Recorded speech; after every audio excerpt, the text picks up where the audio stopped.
தினமும் காலையில் என்ன பண்ணணும் அப்படின்னா, ஒரு 4 சின்ன வெங்காயம், அப்புறம் ஒரு சொம்பு மோர், இதை குடிக்கிற வழக்கம் வச்சுக்கணும்.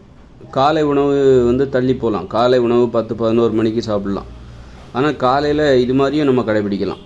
என்னென்னா, காலையில் ஒரு சொம்பு மோர், அப்புறம் ஒரு 4 சின்ன வெங்காயம் சாப்பிட்டோன்னாக்கா உடல் குளிர்ச்சியாக இருக்கும். கண்டிப்பாக உடலுக்கு அது நன்மையாக இருக்கும். நல்ல இனிமையான ஒரு காலை உணவாக திரவ உணவு இதை நம்ம எடுத்துக்கலாம்.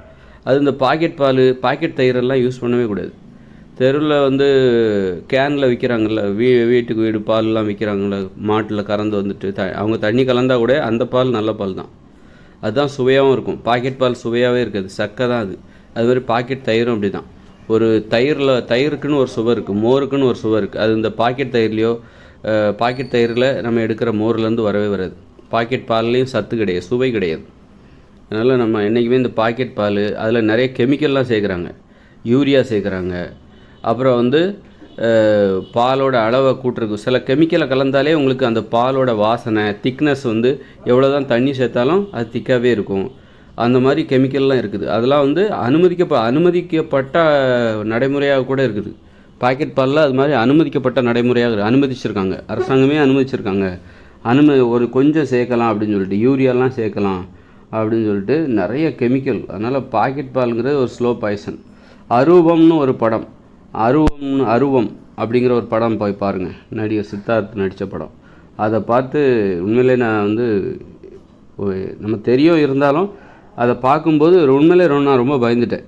எந்த அளவுக்கு இந்த வியாபாரிகள் நம்மளை மக்களை கொல்லுறதுக்கான வியாபாரங்கிற பேரில் மக்களை விஷத்தை கொடுத்து வியாபாரம் பண்ணிகிட்ருக்காங்க. நம்ம சாப்பிட்ற பால், அதனால் பாக்கெட் பால், அதுவும் நகரத்தில் வாழ்கிற மக்கள் தான் பாவம். இந்த சென்னையில் வாழ்கிறாங்க பாருங்கள், அவங்களாம் ரொம்ப பாவம். அவங்களுக்கெல்லாம் பாக்கெட் பால் தான், வேறு தீர்வே கிடையாது.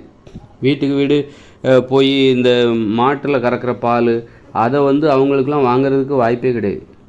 மாட்டில் டேரெக்டாக மாட்டில் கறந்த பாலை வாங்குறதுக்கு அவங்களுக்கு வாய்ப்பே கிடையாது. பாக்கெட் பால் தான் அவங்க யூஸ் பண்ணுறது. பாக்கெட் பால், பாக்கெட் தயிர், அதுதான் அவங்களுடைய பாவம். இல்லை எவ்வளோ பெரிய பாவம் பாருங்கள். இந்த சென்னை நகரத்தில் அதுமாதிரி ரொம்ப சிட்டியில் இருக்காங்க பாருங்கள். மதுரை, திருச்சி சிட்டிக்குள்ளே இருப்பாங்க. அவங்க இந்த கறந்த பால் கிடைக்காது. எங்கே கிடைக்குன்னா நகரத்துலேயும் கிராமத்துலேயும் தான் கிடைக்கணும். உண்மையிலேயே கிராமத்தில் இருப்பவர்கள், நகரத்தில் இருப்பவர்கள் கொடுத்து வச்சவங்க தான். அதனால் அங்கே அந்த பாலோட சுவையே, பாலின் சுவை அது அப்போ தான் தெரியும் உங்களுக்கு. கறந்த பால், பாக்கெட் பால் யூஸ் பண்ணுறவங்களுக்கு அந்த பாலோட சுவையும் அருமையும் தெரியாது. இந்த கறந்த பால் வாங்கிட்டு வராங்க பாருங்கள், வீட்டுக்கு வீடு தெருவில் கேனில் ஊற்றிட்டு போவாங்க. அந்த பாலை குடித்தாதான் அப்போ தான் அதோட சுவையே தெரியும். பாலுன்னா என்ன சுவை, அந்த பால்லேருந்து எடுக்கப்பட்ட தயிருங்கிறது எவ்வளோ சுவையாக இருக்குங்கிறது அப்போ தான் தெரியும். அந்த தயிர்லேருந்து, அந்த பால்லேருந்து கிடைச்ச தயிர் அதை நீங்கள் மோராக்கி டெய்லி ஒரு சொம்பு மோர், ஒரு 4 சின்ன வெங்காயம் காலையில் ஒரு 8 மணிக்கு குடிச்சிங்கன்னு வச்சிங்க, உங்கள் உடம்பு நல்லாயிருக்கும். அதில் என்ன நன்மை இருக்குதுன்னு என்ன சொல்ல தெரில, நல்லாயிருக்கும். ஒரு இனிமையான ஒரு திரவ உணவு காலையில் அப்படின்னு நான் நினைக்கிறேன்.